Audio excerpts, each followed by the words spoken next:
السلام علیکم ورحمۃ اللہ وبرکاتہ۔ جیسا کہ آپ جانتے ہو کہ یہ شعبان کا مہینہ چل رہا ہے اور اس شعبان کے مہینے میں ایک مبارک رات آتی ہے جسے ہم اور آپ شب برات کے نام سے جانتے ہیں۔ کچھ لوگ ہیں جو اس رات کو ایک تہوار کی طرح مناتے ہیں اور طرح طرح کی بدعات اور رسومات کرتے ہیں۔ آج کی اس ویڈیو میں ہم ان تمام باتوں کو قرآن اور حدیث کی روشنی میں سمجھیں گے کہ کیا صحیح اور کیا غلط ہے۔ انشاءاللہ ان تمام باتوں کو ہم الگ الگ کر کے سمجھیں گے۔ تو سب سے پہلے ہم سمجھیں گے کیا شب برات کی کوئی فضیلت قرآن اور حدیث سے ثابت ہے یا نہیں۔ دوسرا ہم سمجھیں گے کہ شب برات کی اگر کوئی فضیلت ہے تو فضیلت کیا ہے۔ تیسرا ہم سمجھیں گے کیا اس رات کے اندر کوئی خاص عبادت مقرر ہے شریعت کی طرف سے۔ تیسرا ہم سمجھیں گے کہ اجتماعی طور پر عبادت کرنا چاہیے یا نہیں۔ پانچواں ہم سمجھیں گے کہ اس رات میں خصوصی طور پر قبرستان جانا چاہیے یا نہیں۔ اور چھٹا ہم سمجھیں گے کہ عورتوں کو قبرستان جانا جائز ہے یا نہیں۔ اور ساتواں ہم سمجھیں گے کہ شب برات میں بدعات اور خرافات کیا کیا ہو رہی ہے۔ اور سب سے اخیر میں ہم شب برات کے روزے کے سلسلے میں بات کریں گے۔ چلیے ویڈیو کو شروع کرتے ہیں۔ بسم اللہ الرحمن الرحیم۔ ان تمام باتوں کو سمجھنے سے پہلے یہ سمجھو کہ دین دراصل اتباع کا نام ہے۔ اپنی طرف سے کوئی راستہ گھڑ کر اس پر چلنے کا نام دین نہیں ہے، بلکہ دین اتباع کا نام ہے۔ اب سوال پیدا ہوتا ہے کہ ہم کس کی اتباع کریں۔ اتباع کا مطلب ہوتا ہے فالو کرنا، تو ہم کس کا فالو کریں؟ تو جواباً عرض یہ ہے کہ آپ صلی اللہ علیہ وسلم کی اتباع کرنی ہے، آپ کے صحابہ کی، آپ کے صحابہ کے بعد تابعین کی، تبع تابعین کی۔ اور یہ جو دور ہے صحابہ کا، تابعین کا، تبع تابعین کا، یہ خیر القرون کا زمانہ کہلاتا ہے۔ تو اگر کوئی چیز خیر القرون کے زمانے میں تھی اور ہو تو اس کو لینا چاہیے، اور جو چیزیں خیر القرون کے زمانے میں نہ ہو اس کو نہیں لینا چاہیے، کیونکہ جو چیزیں خیر القرون کے زمانے میں نہ ہو، یعنی صحابہ، تابعین اور تبع تابعین کے زمانے میں وہ چیز نہ ہو، اور بعد کے لوگ دین کے اندر کوئی ایسا اضافہ کر لے جو خیر القرون کے زمانے میں نہ ہو، تو ایسی چیز بدعت کہلاتی ہے۔ جیسے عید المیلاد النبی صلی اللہ علیہ وسلم، خیر القرون کے زمانے میں کسی نے نبی کریم صلی اللہ علیہ وسلم کا برتھ ڈے نہیں منایا۔ یہ تو 5ویں صدی ہجری کے اندر اربل کا ایک بادشاہ تھا جس نے یہ صرف رواج شروع کیا تھا، پھر آہستہ آہستہ یہ دین کا حصہ بن گیا، اور آج بھی لوگ اس کو دین کا ایک حصہ سمجھ کر اس کو برتھ ڈے مناتے ہیں۔ لہٰذا یہ بدعت ہے، ایسی چیزوں سے بچنا چاہیے۔ تو ٹاپک پر واپس آتے ہیں۔ تو سب سے پہلا جو ہمارا ٹاپک ہے کہ کیا شب برات کی کوئی فضیلت قرآن اور حدیث سے ثابت ہے یا نہیں۔ تو سب سے پہلے قرآن کی طرف چلتے ہیں، کیا قرآن کریم سے کوئی فضیلت ثابت ہے یا نہیں۔ تو جواباً عرض یہ ہے کہ سورہ دخان کی ایک آیت ہے، انا انزلناہ فی لیلۃ مبارکہ۔ اس کا ترجمہ ہے کہ ہم نے اس قرآن کو مبارک رات میں اتارا۔ اب اس مبارک رات سے کیا مراد ہے؟ تو کچھ علماء اس طرف گئے ہیں کہ لیلہ مبارکہ یعنی مبارک رات سے مراد شب برات ہے، مگر جمہور مفسرین یعنی مفسرین قرآن کریم کے انٹرپریٹیشن کرنے والوں کی جو میجورٹی ہے وہ اس کو سختی سے ڈینائی کرتے ہیں، سختی سے رد کرتے ہیں، اور وہ یہ کہتے ہیں کہ اس آیت میں ذکر کیا گیا ہے کہ اس مبارک رات میں قرآن کریم نازل فرمایا ہے۔ اور آپ سب جانتے ہو کہ قرآن کریم شب قدر کے اندر نازل ہوا ہے، جیسے قرآن کریم فرماتا ہے کہ انا انزلناہ فی لیلۃ القدر۔ اس لیے اس آیت میں لیلہ مبارکہ سے شب برات مراد نہیں ہے بلکہ شب قدر مراد ہے۔ اس لیے قرآن کریم سے تو شب برات کی فضیلت ثابت نہیں ہوتی ہے۔ اور آئیے ابھی حدیثوں کو دیکھتے ہیں کہ کیا احادیث مبارکہ میں شب برات کی کوئی فضیلت آئی ہے یا نہیں ہے۔ تو جواباً عرض یہ ہے کہ غالباً 25 سے زائد احادیث ہے جو شب برات کی فضیلت کو بیان کرتی ہے، مگر یہ جتنی روایتیں شب برات کی فضیلت کو بیان کرتی ہے وہ ساری کی ساری ضعیف روایت ہے، اور اس سلسلے کے اندر یعنی شب برات کی فضیلت کے اندر کوئی صحیح حدیث نہیں ہے۔ اس لیے بعض علماء نے کہہ دیا کہ اس رات کی کوئی فضیلت نہیں ہے، لیکن حدیثوں کے جاننے والے جو بڑے بڑے اسکالر ہیں، محدثین ہیں، ان کا فیصلہ یہ ہے کہ اگر ایک روایت کمزور ہو یعنی ضعیف ہو اور اس کے سپورٹ میں بہت ساری ضعیف حدیثیں ہو تو اس کی کمزوری دور ہو جاتی ہے۔ اور جیسا کہ میں نے بتلایا کہ شب برات کی فضیلت کے اندر 25 سے زائد روایتیں مروی ہے، اس لیے بالکلیہ یہ کہنا کہ شب برات کی کوئی فضیلت نہیں ہے یہ بات صحیح نہیں ہے۔ اس کے علاوہ خیر القرون کے زمانے میں بھی یعنی صحابہ کے دور میں، تابعین، تابعین کے دور میں بھی اس رات کی فضیلت سے فائدہ اٹھانے کا اہتمام کیا جاتا رہا ہے۔ لوگ اس رات کے اندر عبادت کا خصوصی اہتمام کرتے رہے ہیں، لہٰذا اس کو بے بنیاد یا بے اصل کہنا درست نہیں ہے۔ صحیح بات یہی ہے کہ یہ فضیلت والی رات ہے، اس رات میں جاگنا اور اس میں عبادت کرنا باعث اجر و ثواب ہے۔ لہٰذا ہمارا جو پہلا ٹاپک تھا کہ کیا شب برات کی کوئی فضیلت ثابت ہے یا نہیں ہے، تو اس کا جواب یہ کہ شب برات کی فضیلت احادیث مبارکہ سے ثابت ہے۔ آئیے اب ہمارے دوسرے ٹاپک کی طرف چلتے ہیں۔ دوسرا جو ٹاپک تھا ہمارا کہ شب برات کی فضیلت کیا ہے، یہ تو ثابت ہو گیا کہ شب برات کی فضیلت احادیث مبارکہ سے ثابت ہے، لیکن وہ فضیلت کیا ہے؟ تو اس سلسلے کے اندر میں نے بتلایا کہ 25 سے زائد روایتیں ہیں۔ میں چند روایتیں آپ کے سامنے رکھتا ہوں، ان سب کا خلاصہ یہی ہے جو ان حدیثوں کے اندر آپ دیکھو گے۔ تو اس سلسلے میں سب سے پہلی روایت بیان کروں جس کے اندر شب برات کی فضیلت آئی ہے، وہ حضرت عائشہ والی حدیث ہے، اور یہ سب سے اچھی حدیث ہے، البتہ ضعیف ہے۔ تو حدیث میں بیان کرتا ہوں، ہوا یوں کہ ایک رات نبی کریم صلی اللہ علیہ وسلم حضرت عائشہ رضی اللہ تعالی عنہا کے ساتھ لیٹے ہوئے تھے۔ تھوڑی دیر گزری تھی کہ حضرت جبرائیل علیہ السلام تشریف لائے اور فرمایا کہ یہ رات شعبان کی 15ویں رات ہے۔ خداوند عالم اس رات میں اتنے زیادہ لوگوں کو دوزخ سے آزاد کرتے ہیں جو قبیلہ کلب کی بکریوں کے بالوں سے بھی زیادہ ہوتے ہیں۔ یہ قبیلہ کلب عرب کا ایک قبیلہ ہے، ان کا بزنس بکریوں کو پالنا تھا۔ آگے سنیے، پس آپ اموات کے لیے دعائے مغفرت کریں، یعنی جبرائیل علیہ السلام یہ کہہ رہے ہیں کہ آپ مردوں کے لیے مغفرت کی دعا کریں۔ نبی کریم صلی اللہ علیہ وسلم چپکے سے اٹھے، اور یہ چپکے سے اس لیے اٹھے تاکہ حضرت عائشہ کی نیند خراب نہ ہو۔ آپ صلی اللہ علیہ وسلم آہستہ سے دروازہ کھول کر باہر تشریف لے گئے۔ اتفاقاً حضرت عائشہ رضی اللہ تعالی عنہا کی آنکھ کھل گئی۔ ان کو خیال آیا کہ شاید آپ صلی اللہ علیہ وسلم کسی اور بیوی صاحبہ کے پاس تشریف لے گئے، چنانچہ وہ بھی کمرے سے دیکھنے کے لیے نکلی، اور حضرت عائشہ نے دیکھا کہ نبی کریم صلی اللہ علیہ وسلم جنت البقیع کی طرف جا رہے ہیں، اور حضرت عائشہ حضرت صلی اللہ علیہ وسلم کو دیکھتی رہی۔ جب آپ قبرستان سے لوٹے تو وہ کمرے میں لوٹ کر لیٹ گئی۔ آپ صلی اللہ علیہ وسلم خاموشی سے کمرے میں داخل ہوئے اور حضرت عائشہ رضی اللہ تعالی عنہا کے ساتھ لیٹ گئے، مگر آپ صلی اللہ علیہ وسلم نے محسوس کیا کہ ان کا سانس پھول رہا ہے، یعنی حضرت عائشہ کا سانس پھول رہا ہے۔ تو آپ صلی اللہ علیہ وسلم ساری بات سمجھ گئے، اور آپ صلی اللہ علیہ وسلم نے فرمایا، کیا تمہیں ایسا لگتا ہے کہ تمہارے ساتھ اللہ اور اس کے رسول ناانصافی کرے گے؟ یعنی کیا میں آپ کی باری میں دوسری بیوی کے پاس چلا جاؤں گا؟ حضرت عائشہ نے اعتراف کیا کہ ان کے ذہن میں ایسا ہی وسوسہ آیا تھا۔ آپ صلی اللہ علیہ وسلم نے فرمایا، اللہ تبارک و تعالی شعبان کی 15ویں رات میں آسمان دنیا پر نازل فرماتے ہیں اور قبیلہ کلب کی بکریوں کے بالوں سے زیادہ لوگوں کی مغفرت فرماتے ہیں، چنانچہ میں ان اموات کے لیے دعا کرنے کے لیے قبرستان گیا تھا۔ تو یہ حضرت عائشہ کی حدیث ہے جس سے ثابت ہوتا ہے کہ اس رات کے اندر اللہ تبارک و تعالی آسمانی دنیا پر آتے ہیں، اور قبیلہ کلب جو عرب کا ایک قبیلہ ہے، ان کی جو بکریاں ہیں اور ان کی بکریوں پر جو بال ہے اس سے بھی زیادہ لوگوں کی مغفرت فرماتے ہیں، اور یہ حدیث ترمذی شریف میں آئی ہے۔ دوسری حدیث میں بیان کروں، حضرت عبداللہ ابن عمر کی روایت ہے کہ رسول صلی اللہ علیہ وسلم نے فرمایا کہ شعبان کی درمیانی شب یعنی 15ویں شب اللہ تعالیٰ اپنی مخلوق کی طرف متوجہ ہوتے ہیں، اور سوائے کینہ پرور یعنی جو اپنے دل میں دوسروں کے لیے بغض رکھے اور خودکشی کرنے والے کے تمام بندوں کی مغفرت فرما دیتے ہیں۔ یہ حدیث مسند احمد کی ہے۔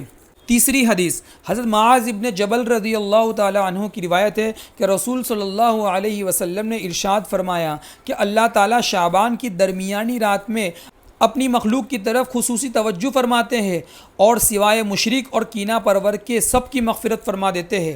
یہ روایت صحیح ابن حبان کی ہے۔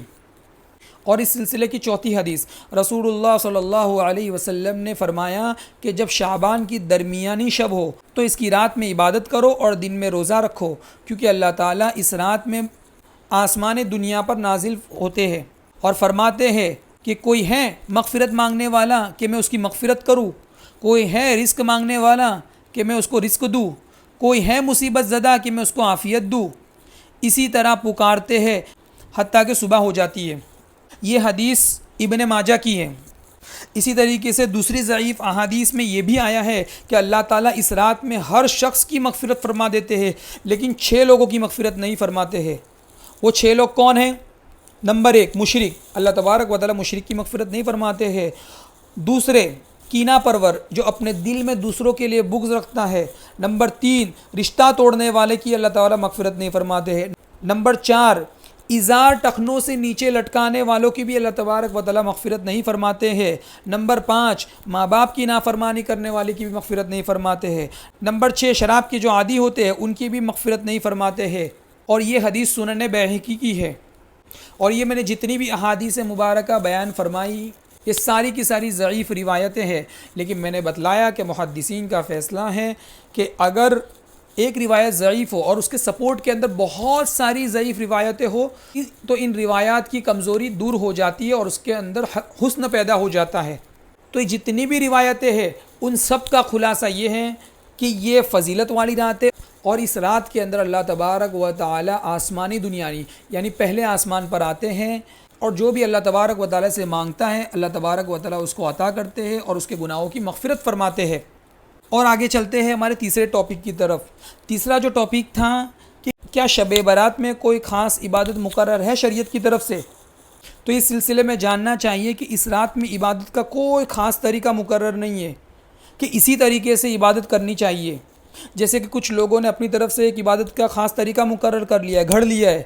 وہ کیا ہے کہ مثلا پہلی رکعت میں فلاں فلاں صورت پڑھیں گے، یہ پہلے سے طے کر لیتے، اور دوسری رکعت میں فلاں فلاں صورت پڑھیں گے۔ یہ بالکل غلط اور بے بنیاد بات ہے، بلکہ نفلی عبادت جتنی ہو سکے انجام دی جائے۔ اسی طریقے سے قرآن کی تلاوت کرے، تسبیح پڑھے، دعائیں کرے، لیکن کوئی خاص طریقہ شریعت میں مقرر نہیں ہے۔ جیسا کہ آج کل ہوتا ہے کہ گھروں کے اندر لوگ جمع ہو جاتے ہیں، پہلے سے دعوت دی جاتی ہے کہ آپ ہمارے گھر پہ آؤ، شب برات کی رات ہے تو قرآن پڑھنی ہے۔ اس طریقے سے لوگوں کو اکٹھا کر کے اس طریقے سے عبادت کرنا یہ بالکل غلط ہے، ایسا خیر القرون کے زمانے میں نہیں تھا۔ لہٰذا خلاصہ یہ ہے کہ اس رات کے اندر خوب تلاوت کرے، خوب تسبیح پڑھے، خوب نماز پڑھے، کوئی طریقہ مقرر نہیں ہے۔ 2 رکعت پڑھنی ہو 2 رکعت پڑھو، 4 رکعت پڑھنی ہو 4 رکعت پڑھو، اور پوری رات عبادت کرنا بھی ضروری نہیں ہے، بلکہ 5 منٹ بھی عبادت کر لی وہ بھی کافی ہے، لیکن سنت کے مطابق ہونی چاہیے، کیونکہ اگر آپ نے 5 منٹ سنت کے مطابق بھی عبادت کر لی تو یہ عبادت پوری رات عبادت کرنے سے بہتر ہے جو سنت کے خلاف ہو۔ لہٰذا اس سلسلے کے اندر تھوڑی احتیاط برتنی چاہیے۔ اور آگے چلیے ہمارے اگلے ٹاپک کی طرف۔ اگلا جو ٹاپک ہے ہمارا اجتماعی طور پر عبادت کرنا، یعنی کلیکٹیو عبادت کرنا۔ اس سلسلے میں بھی جاننا چاہیے کہ کچھ لوگ اس رات میں اجتماعی طور پر نفلوں کی بھی جماعت کرتے، حتیٰ کہ صلاۃ التسبیح اس کی بھی جماعت سے لوگ نماز پڑھتے ہیں۔ حالانکہ نفلوں کی جماعت حنفیہ کے نزدیک مکروہ تحریمی ہے۔ اگر کوئی اس رات نفلی عبادت جماعت کی شکل میں کرتا ہے تو ثواب تو دور کی بات الٹا گناہ ملے گا۔ لہٰذا جتنی بھی نفلی عبادت ہیں ان کو انڈیویجول کرنا چاہیے، جماعت کی شکل کے اندر نہیں کرنا چاہیے۔ جماعت کی شکل کے اندر کرنا صحیح نہیں ہے۔ چونکہ یہاں پر نفلی عبادت کی بات چل رہی ہے تو آپ کو بتاتا چلوں اس سلسلے میں کہ نفلی عبادتوں میں تنہائی مقصود ہوتی ہے۔ نفلی عبادت کسے کہتے ہیں؟ نفلی عبادت یعنی فرض اور واجب کے علاوہ جتنی بھی عبادتیں ہیں وہ ساری کی ساری کیا ہے؟ نفلی عبادت کہلاتی ہے، یعنی ایکسٹرا عبادتیں۔ تو نفلی عبادت کے اندر تنہائی مقصود ہوتی ہے کہ بس تم ہو اور تمہارا پروردگار۔ جیسا کہ ایک مرتبہ آپ صلی اللہ علیہ وسلم نے حضرت ابو بکر صدیق رضی اللہ تعالی عنہ سے پوچھا کہ ابو بکر تم تلاوت آہستہ کیوں کرتے ہو؟ تو انہوں نے جواب دیا کہ جس ذات سے میں مناجات کر رہا ہوں، یعنی جس ذات سے میں باتیں کر رہا ہوں اس کو سنا دیا، اب دوسروں کو سنانے کی کیا ضرورت ہے؟ لہٰذا نفلی عبادتوں کا حاصل تو یہ ہے کہ تم ہو اور تمہارا خدا ہو، کوئی تیسرا شخص درمیان میں نہ ہو۔ اللہ تعالیٰ تو چاہتے ہیں کہ بندہ مجھ سے پرائیویٹ میں ملاقات کرے، اس لیے نفلی عبادات میں جماعت اور اجتماعی شکل کو مکروہ کہا گیا ہے، اور یہ حکم دے دیا ہے کہ اکیلے آؤ اور تنہائی میں آؤ۔ اب آپ بتاؤ مجھے کہ یہ تنہائی اور یہ خلوت اللہ تبارک و تعالیٰ کی طرف سے کتنا بڑا انعام ہے۔ ایک کام کرو، اس کو میں دوسرے طریقے سے سمجھاتا ہوں۔ ایک بادشاہ کا عام دربار ہوتا ہے جس میں ہر ایک کو آنے کی پرمیشن ہوتی ہے، پرمیشن نہیں بلکہ آنا چاہیے، کیونکہ بادشاہ بلا رہا ہے کہ آپ کلیکٹیو ہو کر میرے دربار میں آؤ۔ تو یہ بادشاہ کا عام دربار ہوتا ہے۔ اسی طرح جماعت کی جو نماز ہوتی ہے مسجدوں کے اندر کلیکٹیو ہو کر، یہ اللہ تبارک و تعالیٰ کا عام دربار ہے، اسی لیے اس کو جماعت کی شکل میں پڑھتے ہیں ہم لوگ۔ اسی طریقے سے دوسرا ایک خاص دربار ہوتا ہے بادشاہ کا، کہ جس کو بھی بادشاہ سے کچھ خاص کام ہوتا ہے تو وہ پرائیویٹ میں ملاقات کرے۔ اسی طرح اللہ تبارک و تعالیٰ کا بھی ایک خاص دربار ہوتا ہے، اور وہ خاص دربار کون سا ہے؟ کہ تنہائی میں پرائیویٹ میں آ کے مجھ سے ملو، اور وہ پرائیویٹ میں ملنا کیا ہے؟ نفلی عبادت ہے۔ تو خلاصہ یہ ہے کہ تنہائی کی جو عبادت ہے وہ اللہ تبارک و تعالیٰ کا بہت بڑا انعام ہے، کہ اللہ تعالیٰ تو فرماتے ہیں کہ جب تم ہمارے عام دربار میں حاضری دیتے ہو تو اب ہم تمہیں تنہائی میں یعنی پرائیویٹ ملاقات کا بھی موقع دیتے ہیں۔ اب آپ بتلاؤ کہ اگر کوئی شخص اس تنہائی اور پرائیویٹ ملاقات کو بھی جلوت میں یعنی عام دربار میں تبدیل کر دے اور جماعت کی شکل بنا دے، تو ایسا شخص اس خاص دربار کی نعمت کی ناقدری اور ناشکری کر رہا ہے کہ نہیں کر رہا ہے؟ جی بالکل کر رہا ہے۔ اس لیے اللہ تبارک و تعالیٰ تو فرماتے ہیں کہ تم تنہائی میں آؤ اور ہم تنہائی میں تمہیں نوازیں گے، لیکن ہم اللہ تبارک و تعالیٰ کی پرائیویٹ ملاقات میں ایک بھیڑ لے کر ایک جماعت کی شکل میں چلے جاتے ہیں۔ یہ کہاں تک درست ہوگا؟ لہٰذا نفلی عبادتوں کو انڈیویجول کرے، جماعت کی شکل نہ بنائے۔ شریعت میں جو عبادتیں کلیکٹیو ثابت ہے اس کو کلیکٹیو رکھا جائے، اور جو عبادتیں کلیکٹیو نہیں ہے جیسے نفلی عبادتیں ان کو نفلی عبادتیں رکھا جائے، ان کو جماعت کی شکل نہ دی جاوے۔ کیونکہ اجتماعی عبادت کا تذکرہ چل رہا ہے تو ایک بات اور بتاتا چلوں میں، کہ جب ہمارے گھروں کے اندر میت ہوتی ہے تو ہم لوگ باہر سے عورتوں کو بلاتے ہیں کہ آؤ تسبیح پڑھنے کے لیے، یہ بھی صحیح نہیں ہے، بلکہ یہ نفلی عبادت ہے، ہر ایک اپنا انڈیویجول عبادت کرے۔ اس طرح لوگوں کو نفلی عبادت کے لیے بلانا یہ بھی صحیح نہیں ہے۔ ہاں تمہارے گھر پہ کوئی ایسے ملنے کے لیے آیا اور وہاں بیٹھے بیٹھے کچھ پڑھ رہا ہے وہ الگ بات ہے، تو اس سلسلے میں خیال رکھنا چاہیے۔ اور آگے چلتے ہیں ہمارے دوسرے ٹاپک کی طرف۔ دوسرا جو ہمارا ٹاپک تھا کہ اس رات میں خصوصی طور پر قبرستان جانا، تو اس رات کے اندر قبرستان جانا ایک ضعیف روایت سے ثابت ہے، جیسا کہ میں نے ابھی تھوڑی دیر پہلے حضرت عائشہ والی روایت سنائی کہ نبی کریم صلی اللہ علیہ وسلم رات کو چپکے سے جنت البقیع میں گئے تھے۔ لہٰذا کوئی پوری زندگی میں ایک مرتبہ یا کبھی کبھار چلا جاوے کوئی حرج نہیں، لیکن اس کا اہتمام کیا جاوے کہ ہر شب برات کے موقع پر قبرستان جائے اور اس کا خوب اہتمام کرے، یہ درست نہیں ہے، کیونکہ یہ کوئی سنت عمل نہیں ہے، اس لیے کہ نبی کریم صلی اللہ علیہ وسلم نے صحابہ کرام کو اس کی ترغیب بھی نہیں دی تھی۔ یہ تو اتفاق تھا کہ حضرت عائشہ رضی اللہ تعالیٰ عنہ کی نیند کھل گئی۔ اگر حضرت عائشہ رضی اللہ تعالیٰ عنہ کی نیند نہ کھلتی تو امت کو اس کا پتہ بھی نہیں چلتا۔ لہٰذا قبرستان جانے کا التزام کرنا اور اس کو ضروری سمجھنا، اور اس کو شب برات کے ارکان میں داخل کرنا، اور اس کو شب برات کا لازمی حصہ سمجھنا، اور اس کے بغیر یہ سمجھنا کہ شب برات نہیں ہوتی ہے، یہ سب باتیں بالکل درست نہیں ہیں، بلکہ دین کے اندر یہ اضافہ ہے۔ اور آگے چلیے ہمارے اگلے ٹاپک کی طرف۔ اگلا جو ٹاپک تھا ہمارا عورتوں کا قبرستان میں جانا۔ اس سلسلے میں بتاتا چلوں کہ شروع دور کے اندر زیارت قبور کے لیے قبرستان جانا مطلقاً ممنوع تھا، یعنی جائز نہیں تھا، اور یہ ممانعت حضور صلی اللہ علیہ وسلم کے لیے بھی تھی۔ آپ صلی اللہ علیہ وسلم اپنی والدہ کی قبر پر حاضری کی بڑی خواہش رکھتے تھے، مگر اجازت نہیں تھی۔ کچھ عرصے کے بعد آپ صلی اللہ علیہ وسلم کو والدہ ماجدہ کی قبر پر حاضری کی اجازت مل گئی کہ آپ اپنی امی کی قبر مبارک پر جا سکتے ہو۔ تو اس سے آپ صلی اللہ علیہ وسلم نے یہ مسئلہ مستنبط کیا کہ جب ایک قبر پر جانے کی اجازت مل گئی تو ممانعت جو قبرستان جانے کی جو روک تھی وہ ختم ہو گئی۔ اس لیے نبی کریم صلی اللہ علیہ وسلم نے فرمایا کہ اب ہر شخص قبرستان جا سکتا ہے۔ چنانچہ آپ صلی اللہ علیہ وسلم نے فرمایا کہ میں نے آپ لوگوں کو زیارت قبور سے روکا تھا، اب محمد صلی اللہ علیہ وسلم کو ان کی والدہ کی قبر پر جانے کی اجازت مل گئی ہے، لہٰذا آپ لوگ بھی قبرستان جایا کریں۔ اور شروع دور کے اندر جو قبرستان جانے کی جو ممانعت تھی وہ اس وجہ سے تھی کہ عام مسلمانوں کے دلوں میں ابھی توحید کا بیج پوری طرح جمع بھی نہیں تھا، چونکہ وہ نئے نئے مسلمان بنے تھے، اس لیے اندیشہ تھا کہ قبرستان جانے سے قبر پرستی کا سلسلہ شروع نہ ہو جاوے، اس لیے قبروں پر جانے سے روکا گیا۔ پھر بعد میں جب امت کا یعنی صحابہ کرام کا توحیدی مزاج پختہ ہو گیا اور اسلام کی بنیادی تعلیمات ان کے دلوں کے اندر جڑ پکڑ گئی اور دلوں میں شرک کی نفرت بیٹھ گئی اور قبرستان جانے میں شرک کا اندیشہ نہ رہا، تو آپ صلی اللہ علیہ وسلم نے قبروں پر جانے کی اجازت دے دی۔ اور قبرستان جانے کی وجہ یہ بیان فرمائی کہ قبرستان جایا کرو، اس میں بہت بڑا فائدہ ہے کہ اس سے آدمی کو اپنی موت یاد آتی ہے۔ اب آؤ ہمارے ٹاپک کی طرف کہ عورتوں کو قبرستان جانا چاہیے یا نہیں جانا چاہیے۔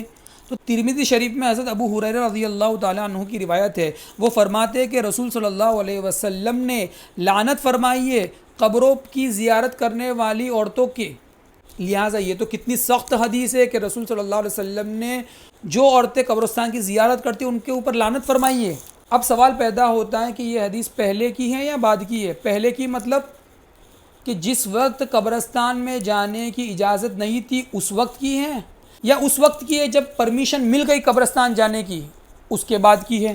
اگر یہ حدیث پہلے کی ہے چونکہ بعد میں پرمیشن مل گئی قبرستان جانے کی، اس کا مطلب یہ کہ عورتیں قبرستان جا سکتی ہیں۔ اور اگر یہ حدیث بعد کی ہے یعنی پرمیشن مل جانے کے بعد کی ہے تو یہ کہا جا سکتا ہے کہ عورتوں کو قبرستان جانا جائز نہیں ہے۔ لیکن یہ بڑا مشکل ہے یہ فیصلہ کرنا کہ یہ حدیث پہلے کی ہے یا بعد کی ہے، اس لیے میں اس حدیث کے سلسلے میں کچھ نہیں کہتا ہوں۔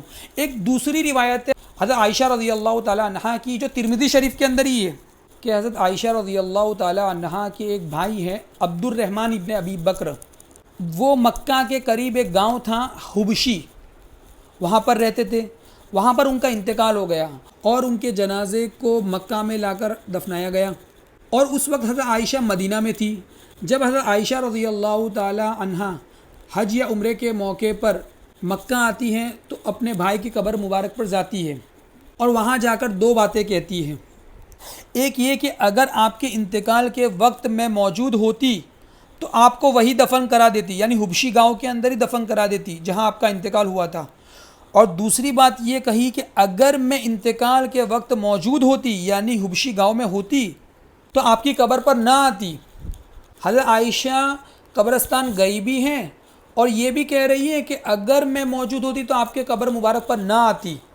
لہٰذا اس حدیث کی بنیاد پر یہ کہا جا سکتا ہے کہ عورتوں کو قبرستان نہیں جانا چاہیے، کیونکہ حضرت عائشہ کہہ رہی ہے کہ اگر میں ہوتی ہیں آپ کے انتقال کے وقت تو میں آپ کی قبر پر نہ آتی۔ تو لہٰذا خلاصہ یہ ہے کہ عورتوں کو قبرستان نہیں جانا چاہیے۔ اور آگے چلتے ہیں ہمارے دوسرے ٹاپک کی طرف۔ دوسرا جو ٹاپک ہے ہمارا شب برات کی بدعات، تو اس سلسلے میں بھی جاننا چاہیے کہ اس رات میں بھی بہت سے ایسے کام کیے جاتے ہیں جو خلاف شریعت اور ناجائز ہے، شریعت میں ان کا کوئی ثبوت نہیں ہے، لہٰذا ان کاموں سے بچنا چاہیے۔ بعض لوگ تو شعبان کے مہینے میں خاص شب برات کے موقع پر اپنے گھر کا رینوویشن کرواتے ہیں، شریعت میں اس کی کوئی اصل نہیں ہے۔ اسی طریقے سے اس رات میں مساجد کے اندر ضرورت سے زیادہ روشنی کرنا، میناروں کو روشنی سے سجانا، یہ ساری باتیں بے اصل بلکہ شریعت کے خلاف ہے۔ علماء نے اس کے اوپر سخت نکیر کرتے ہوئے اس کو غیر مسلموں کا طریقہ بتلایا ہے۔ اسی طریقے سے کچھ لوگ اس رات میں پٹاخے پھوڑتے ہیں، یہ سراسر غیر اسلامی رسمیں ہے اور قطعی طور پر حرام ہے۔ مگر افسوس کہ مسلمانوں میں بھی اور وہ بھی مبارک رات کے موقع پر اس کا رواج ہو گیا ہے۔ اسی طریقے سے بعض لوگ اس رات کے اندر حلوے پکاتے، اچھا کھانا پکاتے ہیں اور اس کو شب برات کے لیے ضروری سمجھتے ہیں۔ یہ ساری باتیں غلط ہیں اور بے بنیاد ہے، بلکہ شب برات کا حلوے سے کوئی تعلق نہیں ہے، یہ ساری باتیں خواہ کی ہیں۔ ان سب باتوں سے بچنا چاہیے ہمیں۔ اور آگے چلتے ہیں، ہمارا جو آخری ٹاپک ہے وہ 15 شعبان کا روزہ رکھنا۔ تو اس سلسلے میں بھی جاننا چاہیے کہ سارے ذخیرہ احادیث کے اندر اس روزے کے بارے میں صرف ایک روایت ہے جو ابھی میں نے وہ بیان کی، ابن ماجہ والی حدیث کہ شب برات کے بعد والے دن روزہ رکھو، لیکن یہ روایت بھی ضعیف ہے، چونکہ شب برات کے اگلے دن روزہ رکھنے کی صرف یہ ایک ہی روایت ہے اور وہ بھی ضعیف ہے۔